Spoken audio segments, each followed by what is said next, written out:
que nós vamos começar o nosso arraiá. Vamos lá então, que o prof vai pegar aqui, ó, a sua sanfoninha e vamos começar a cantar. 3, 2, arraiá, pula fogueira, ioiô, cuidado para não se queimar. Olha, a fogueira já queimou o meu amor. Pula fogueira, iaiá, pula fogueira, ioiô, cuidado para não se queimar. Olha que a fogueira já queimou o meu amor.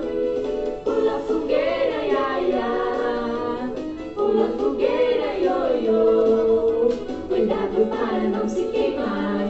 Olha que a fogueira já queimou o meu amor. Pula fogueira, iaiá, pula fogueira, ioiô, cuidado para não se queimar. Olha que a fogueira já queimou o meu amor. Oi, turminha! Já pularam a nossa fogueira? Já? Então, ó, o que a prof tem aqui? Outra fogueira! Isso, ó, uma fogueira. Mas essa aqui vocês não vão pular. Vocês vão, rasgar papel, ó, papel vermelho. E vão colar aqui, ó, no fogo da fogueira, ó, com cola.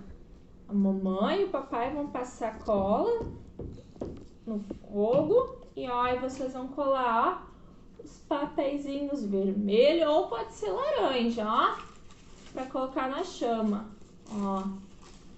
Vamos rasgar um por um, ó, um pedacinho de cada vez.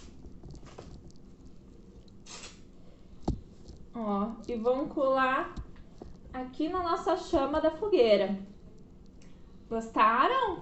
Vai ficar linda essa fogueira, né? Não se esqueça de tirar foto, gravar um vídeo, postar lá no grupo para prof ver a fogueira de vocês. Beijo e até o próximo vídeo.